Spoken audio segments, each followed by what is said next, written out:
Welcome to the Sermon Audio Podcast with Pastor Paul Pett from Redeemer Lutheran Church. Subscribe to this podcast on your favorite podcast app. Grace, mercy, and peace to you from God our Father and from our Lord and Savior Jesus Christ. The text for our message is our first reading, our Old Testament reading, and I'm going to read just a portion of that one more time.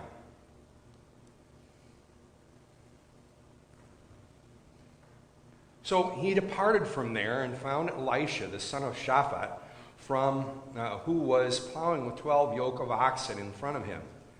And he was with the 12. Elijah passed by him and cast his cloak upon him.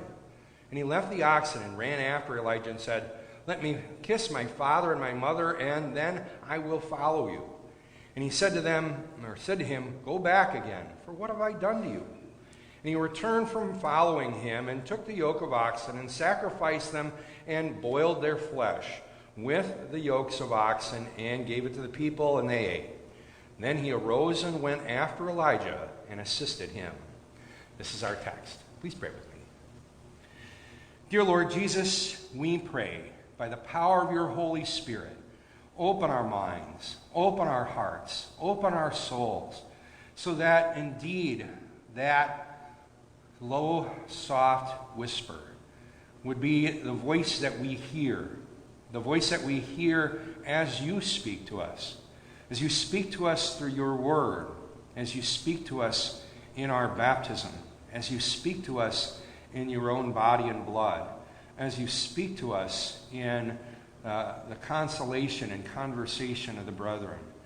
Strengthen us and comfort us with your presence, that amidst everything that's going on in our world around us, we would not be overwhelmed by fear, but encouraged and strengthened to be faithful and to stay the course, no matter what the threat.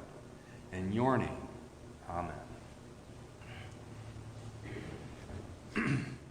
So, while we were in Hawaii, one of the things that, of course, was on our bucket list was to go and see Pearl Harbor. And naturally, in order to get into Pearl Harbor, you got to follow certain military rules because it's still an active military base. And so we booked a tour, picked up at our motel. The tour driver was just hilarious, and I'll share a story about him later. But as we took the tour and got in, we went out to the Arizona and we got to see everything that was at the Arizona Memorial. And one of the things that they talked about was, what was the intent of the Japanese as they attacked Pearl Harbor? The intent of the Japanese as they attacked Pearl Harbor was to intimidate the United States with such fear that they would not enter the war. Well, how did that work out? Because actually what it did, it was it galvanized and united the American people to fight hard to defeat Japan. And I wanted to share that with you as we look at this passage of Scripture, because as we look at this passage of Scripture, we see that a fight has just taken place, if we want to start from there. So before we begin all of this, we have to go back and remember that this is all precipitated by the fact that Elijah had a showdown with the prophets of Baal. And, of course, victoriously and in a humiliating fashion, the prophets of Baal were destroyed completely, and God showed his power.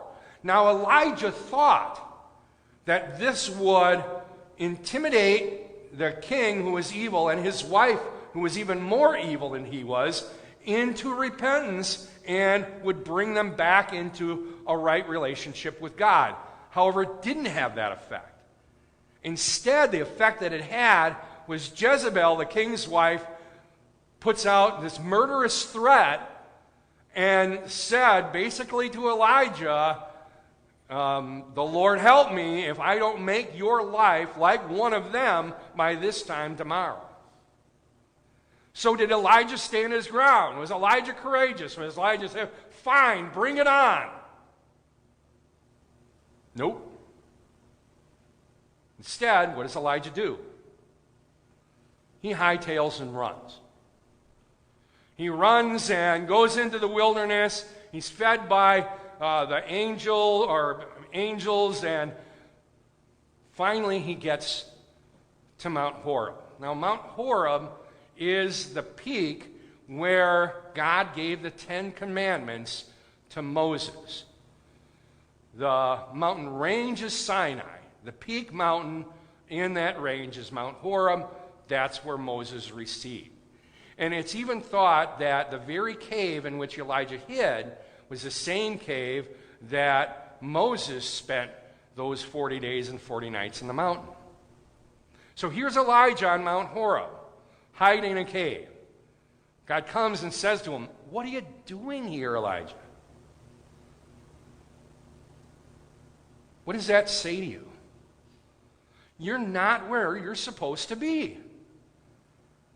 You're not where you're supposed to be. You're not doing what you're supposed to be doing. You're not carrying out the mission I gave you. You hightailed and run. What are you doing here? And so Elijah kind of explains his lament in verse 10.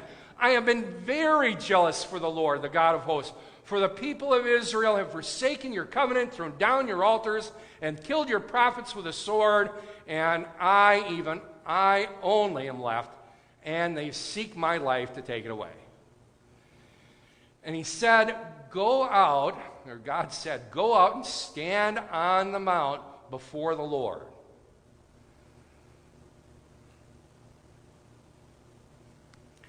Here's how we tell the true nature of God.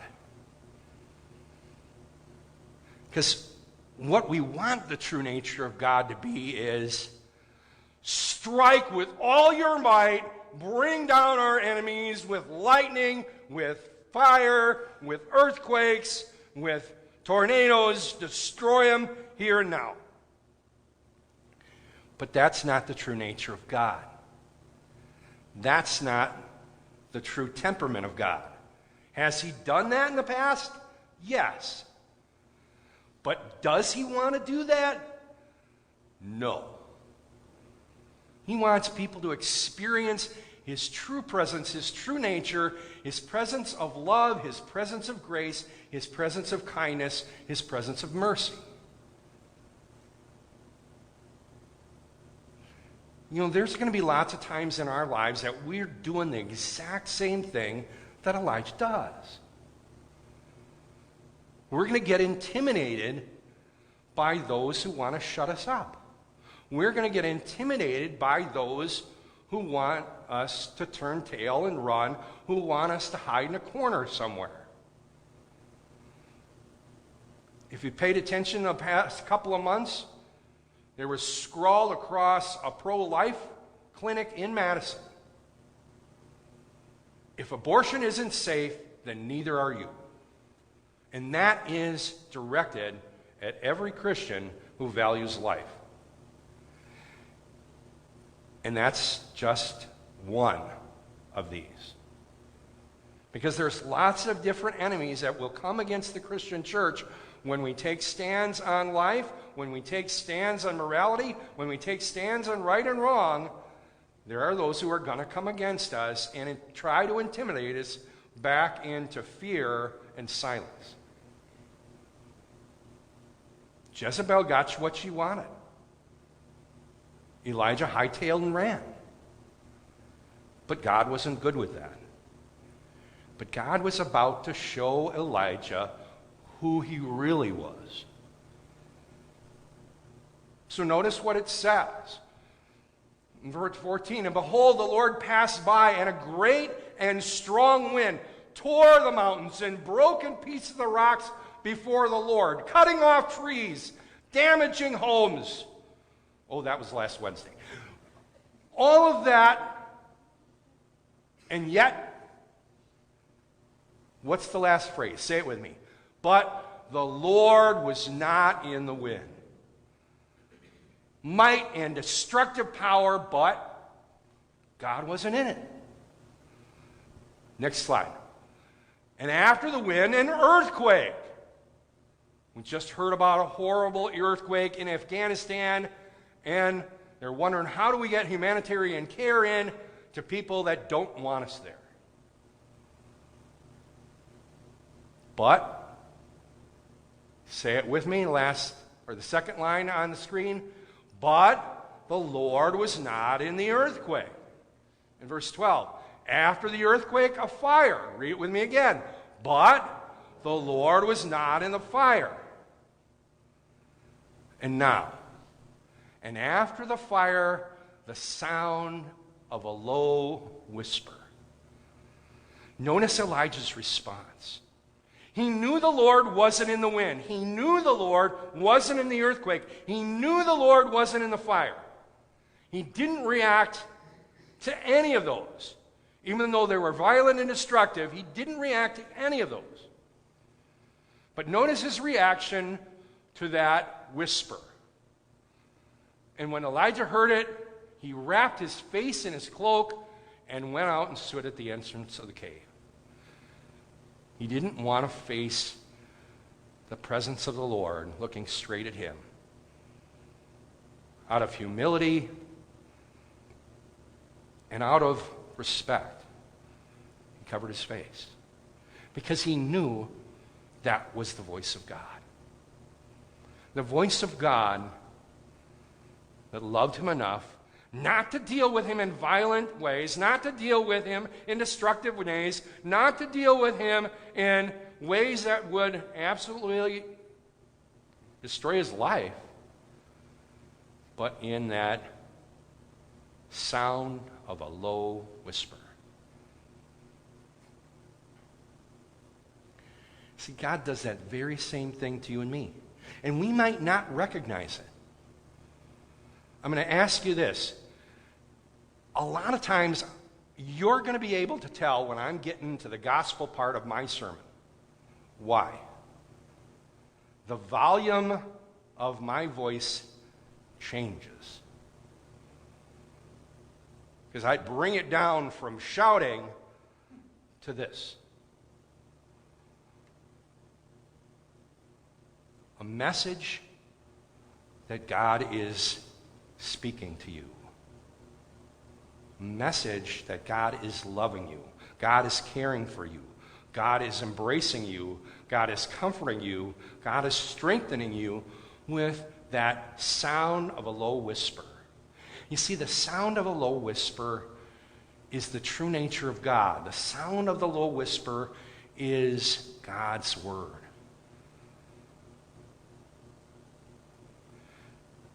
I've had people come to me weeks after I preached a sermon and say to me, Pastor, you know, when you preached about this, I was thinking this, and boy, that really meant something to me. I'm like, man, I don't even remember saying that.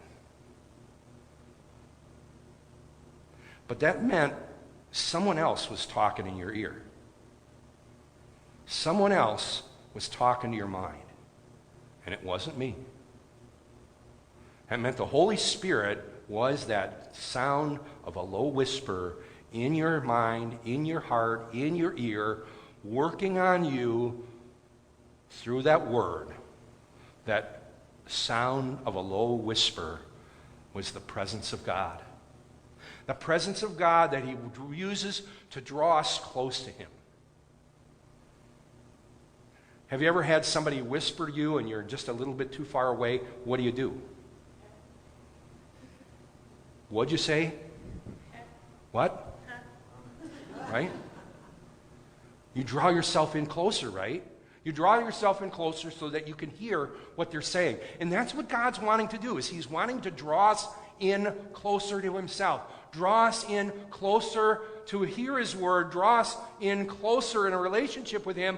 Draw us in closer that our faith would be strengthened. And so when we face all the things in life that would come and threaten us, that would come and cause us fear, that would come and overwhelm us, we would be comforted with his presence. Comforted with his presence in the waters of our baptism, because here too is that still, small, low whisper. Comfort us with the very presence of his own body and blood as we eat and we drink. We're hearing, we're tasting, we're touching the very presence of Christ in a low whisper. But there's something that God says to Elijah. After he says, hey, go back the way you came. Go on to the next slide. He answers the question again. What are you doing here, Elijah? Elijah repeats his lament. And God says to him this. Next slide. And the Lord says, go return on your way to the wilderness of Damascus, and when you arrive, you shall anoint Hazael, the king over Syria, Jehu, the son of Nimshi, you shall anoint king over Israel, Elisha, the son of Shaphat, of Abel Maholah, you shall anoint to be prophet in your place. And the one who escapes from the sword of Hazael shall Jehu put to death, and the one who escapes from the sword of Jehu shall Elisha put to death. Read verse 18 with me. Yet I will leave 7,000 in Israel, all the knees that have not bowed down to Baal, and every mouth that has not kissed him. There are lots of times in our lives as we're facing things that cause us to fear and cause us to be intimidated, that make us think that we're alone. True or false? What's God saying to Elijah? You're not alone. You're not in this by yourself. As a matter of fact, we confessed that very thing in the Apostles' Creed tonight, didn't we? In the third article, we confess, I believe in the Holy Spirit. Say it with me. The Holy Christian Church, the communion of saints. We are confessing in those two phrases, the Holy Christian Church, the communion of saints, that we have a family. I told you I was going to talk about that tour bus driver. When we get on the bus, he starts driving and talking to us about various things. And he says, one of the things that is unique here on the islands of Hawaii is there's lots and lots of different cultures. There's those who are natives to Hawaii, there's Samoans, there's Japanese, there's Chinese, there's Caucasians, there's all kinds of people. But if we go back far enough, and he said this, if we go back far enough, God all made us one family. So here on the islands, we call each other cousin or cuz. Hey, cuz, how's it going? Yep, with the shaka. And he said that because we want to think of ourselves as all one family.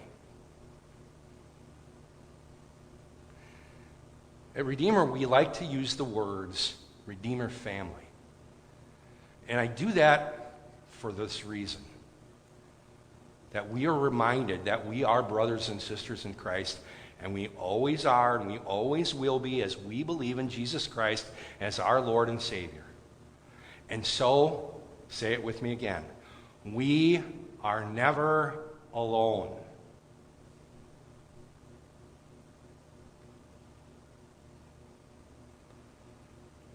It's so important as we live in these days.